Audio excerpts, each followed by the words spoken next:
Hello guys, welcome back to another video on the channel. Now today it's my second matchday preview of the season, Luton Town versus Sunderland, our first home game of the new season, first home game in League One in about over 10 years. Last time we played Sunderland in a league game, we lost 5-0. Now I'm hoping that result will not be the same this weekend. I do reckon we can beat Sunderland. I'm going to go with a 2-1 win. Now last week I predicted that we would beat Portsmouth 3-1. Now I know I was a little bit way off. Portsmouth, they took their chances. They literally, I think they only had one shot at goal and they scored from it, where us, we hit the post, we hit the bar. We just didn't take our chances, and that's obviously what it is in football. If you don't take your chances, you don't score.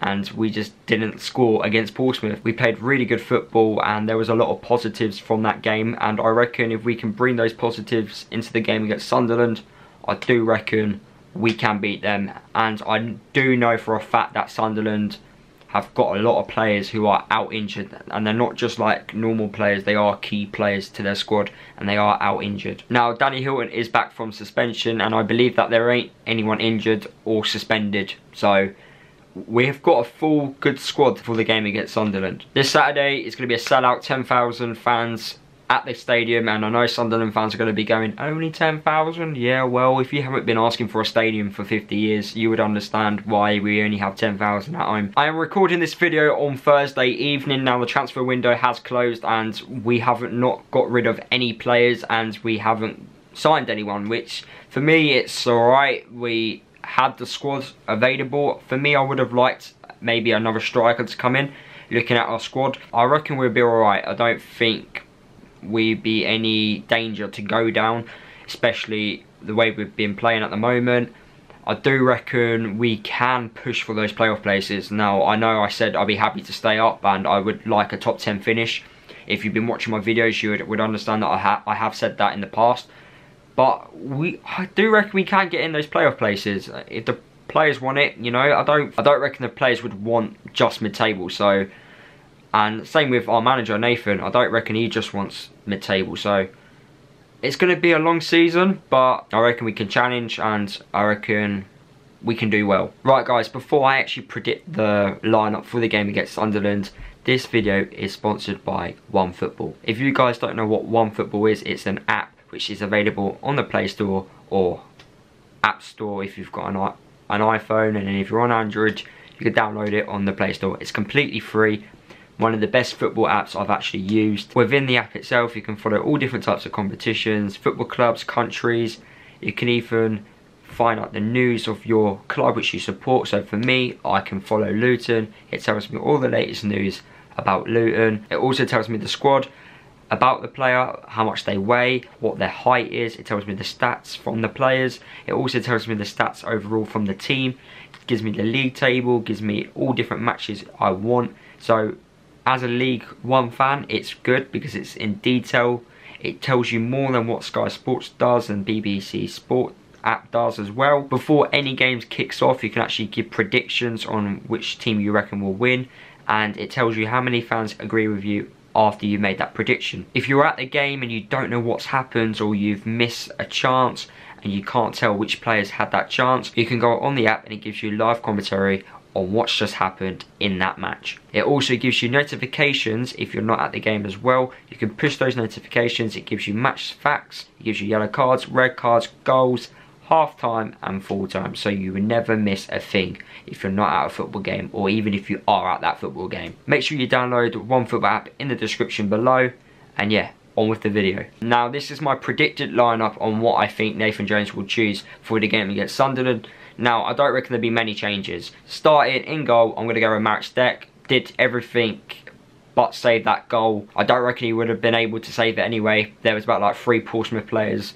all lining up ready to shoot at the goal. So he didn't really do much wrong. He controlled his area, I felt alright. He did cause us a few problems when he threw the ball out and we were caught in possession. He's going to learn, and it's only the first game of the season. At right back, I'm going to go with James Justin. I thought his crosses were a little bit off for the game against Portsmouth. He was faced against a really good midfielder and he did really well. So he did really well, and I don't reckon he would be dropped for Jack Stacey. I know during the midweek we had a like closed off friendly, so no one could obviously watch the friendly. Jack Stacey played in that. Jarvis, Jones, and a few other first team players played in that game, and we won 4-0 I believe as well. Jervis scoring a hat-trick. The centre back partnership, I'm going to go with Sheehan and Pearson. I thought Pearson looked very solid, and also what I noticed for the game against Portsmouth, he's got a long throw on him, so that's a different, like for a different plan B. So if we are obviously needing a goal and we can just push Pearson further upfield, long throw in, and hopefully we can try and get something from the game, or try and get a goal from that. Sheehan was very lucky in my opinion. With League One referees being what they are, they normally make a lot of mistakes, and they would have sent off Sheehan for that apparently elbow, which wasn't an elbow. The player made the most of it. He literally just went for the ball.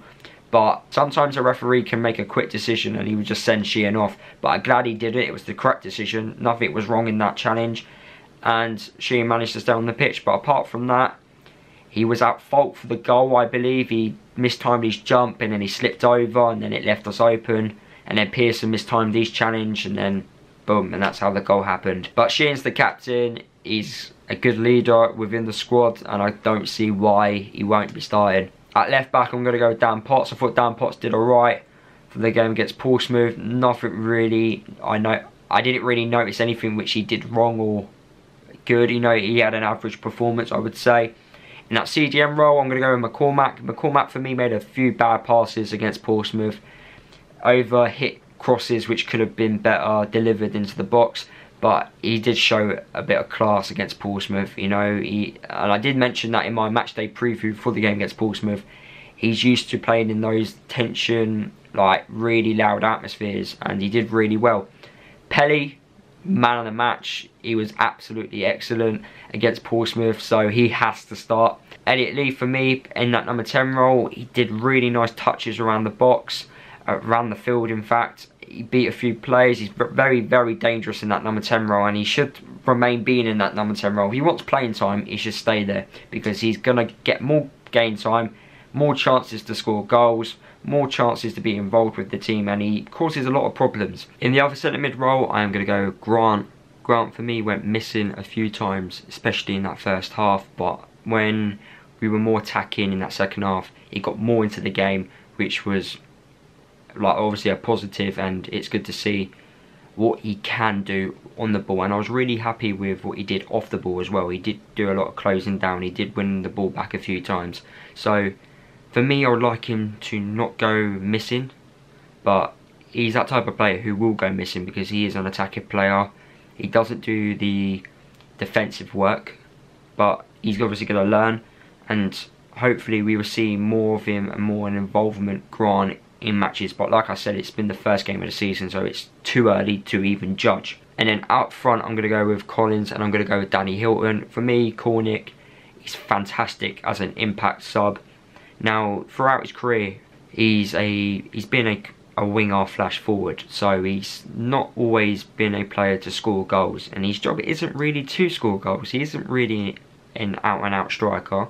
He's a player who creates chances, causes problems for defenders, and he's a fantastic option to have on the bench when you are 20 minutes to go and he comes on and he runs at you. He causes so many problems, and but apart from that, he does need to work on his finishing. Now, someone put a post on social media, and it made me laugh quite a lot, that he needs to go out on loan to a team below us. I know people have their opinions, but sending a player who is capable of playing League One football out on loan to a club isn't really going to gain his confidence.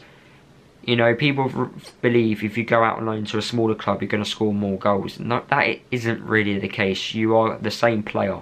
You know, you're going to do the same things what you're doing in League One to the conference. The only difference which it's going to have on Cornick is he's going to be able to beat players a lot more easier. He's going to be able to do certain things which he wasn't able to do in League One because the League One defenders are smarter. So Cornick is a good League One player. He could even play higher, Cornick. He's got that potential, but he does need to add goals to his game. Danny Hilton obviously is coming straight into the team. He's my only change which I've made from this lineup. Last week I got my predicted lineup correct, and hopefully this week I can get it correct as well. Danny Hilton coming straight back in from his suspension from last season. Danny Hilton, he causes problems. He's going to do what he does best. Wind up the fans, wind up other players, get into their heads. and without Danny Hilton, sometimes we're not the same team. But hopefully this season that isn't the case. If Danny Hilton does get injured or suspended, we can still be as dangerous without him. So guys, that is the end of the video. Hopefully you did enjoy it. Obviously, drop a like on the video if you did enjoy it. Obviously the game against Sunderland isn't going to be an easy one. It'd be nice to get the 3 points at home to Sunderland. Sunderland did win their first game of the season against Charlton 2-1.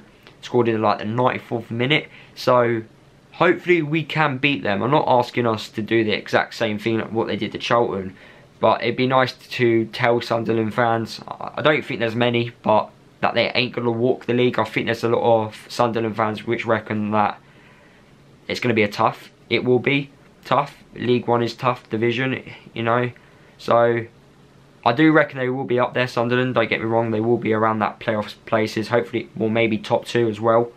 So it's going to be an interesting game, and it's going to be a very good one as well. I'm not expecting a boring match at all. Comment down below, obviously, your predicted lineup for the game against Sunderland. Let me know your score prediction as well. I'm obviously going with a 2-1 Luton win. If you guys want to shout out, make sure you retweet me advertising this video out on Twitter. If you retweet that tweet, I end up giving you a shout out in my next video. Obviously, if you haven't downloaded OneFootball app, make sure you go and download it. Link is in the description below. Follow me on all my social media if you haven't already. Subscribe to the channel if you are new, and I'll see you guys on Sunday when I upload my match day vlog for the game against Sunderland at the new upload time at 9:45 AM. So yeah, thank you guys for watching, and I'll see you guys in the next video.